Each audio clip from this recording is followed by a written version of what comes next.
My boots heavy against the dirt march hard to the trumpet of explosions, just as my brothers at home march alongside me, oceans away, for peace.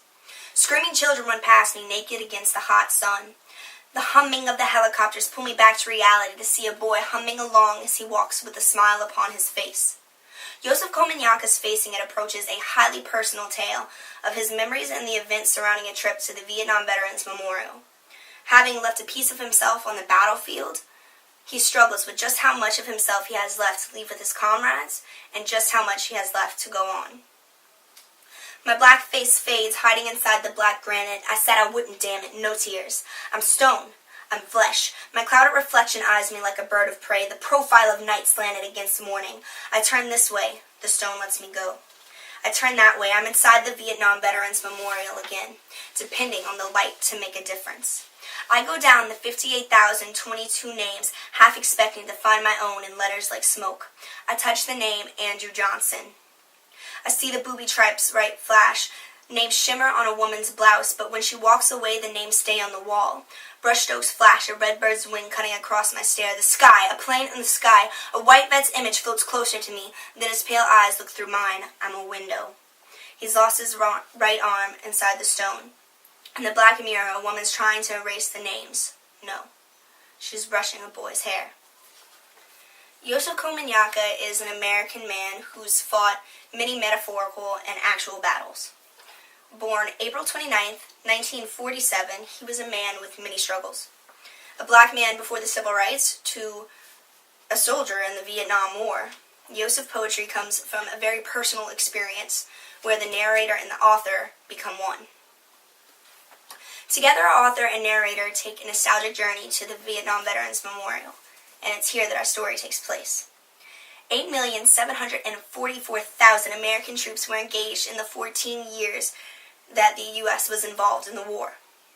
Out of those, 47,000 were killed. Though that may seem like few compared to the millions on the field, it must be remembered that that's only a small part of the bloodshed. 58,022 names are etched in the black granite at the Vietnam Veterans Memorial, and that many casualties are etched in the mind of Joseph Komunyaki.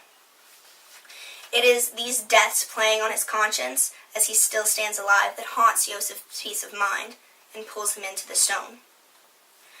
The journey taken within the memorial is one filled with lots of emotion and imagery, trapping the reader in a flashback.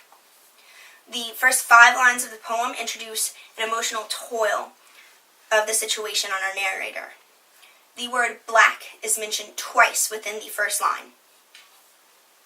This represents the color of the narrator's skin and creates a connection between him and the memorial, both being of black granite, well, not him of black granite, but both being black, showing that they are one and the same, and casually hinting that he could have easily been a part of the memorial, having already been dead, which is hinted at later in the reading. The hiding of his face behind the granite also brings a tone of remorse and regret, and even guilt, by hiding from the real world. The next lines incorporate that the emotions he feels are not new, and in fact, he came to the memorial prepared to face them. In an emotional battle, he realizes he's not stone, but the living remembrance of those who died. He mentions his own reflection eyeing him like prey. This not only shows how close he was to being dead himself, but reveals that he wishes he were. This also gives a negative connotation towards the war as being hungry for flesh and blood. The next portion, where he is turning and he's pulled back into the stone, shows his own inner battles, and the movement emphasizes his emotional fidgeting that he's experiencing. His once tangible face fades back into the memorial as he attempts to move in a way that he can take it all in. The poem similarly delving deeper and revealing not only a more personal scene, but it lets the reader in and allows the audience to become more absorbed in the moment. The prior half of the poem is vague, while line 9 displays a shift, allowing for a more deeply personal connection with the reader and giving the audience or the reader a concrete example of the details to emphasize the previously vague ideas. This latter half of the poem elaborates on the narrator's confusion and his slipping peace of mind.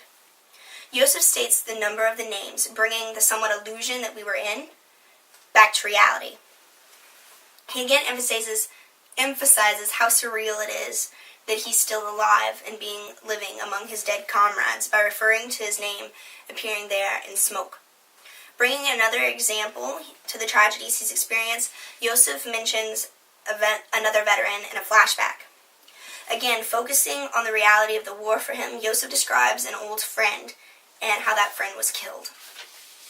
While this is occurring, he's distracted by a woman's shirt and is mesmerized by her being able to leave the memorial and the names actually staying on the wall, which shows his deep attachment through his inability to believe it possible to leave the memorial untouched and the memories there.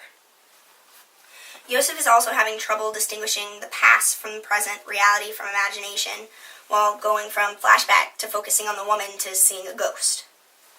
It's obvious Yosef is greatly affected from the visit.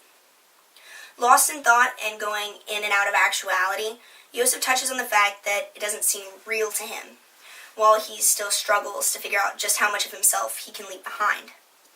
A ghost appears, looking right through the narrator, pushing the fact that though he's losing his mind, he is still there and he is alive. Finally acknowledging just how much he can leave behind, Yosef becomes a window for the spirits. And this window also allows him to look in while letting the spirits look out, though they're not actually mingling or being a part of each other, showing again that he's still alive and the spirits are not. The narrator snaps back into reality suddenly to see another woman who appears to be trying to erase the names and bring them back to life, while he realizes that she's merely just moving a boy's hair and is completely unaffected by the wall and what's there. In addition to leaving his heart on the battlefield, Yosef Komanyaka presents his peace of mind to the memorial as if in sacrifice of those already etched in stone. In an emotional tale from an originally unique perspective, Komanyaka uses different elements to provide an overall meaning to the poem. Again and again he makes this point, that even through the toughest times, we must hold ourselves together for those who no longer have that chance. With his heart on the field and mind at the memorial, Yosef is but a walking ghost, perhaps having given up just too much while facing it, his memories and emotions of the war for his country and his comrades. My boots dredge in the sand as I sink. Maybe now I can drown with my brothers in the depth of the blood spilled over a war that may have ended for the people around me, but I am still fighting myself against myself, and by those lost who can know nothing else.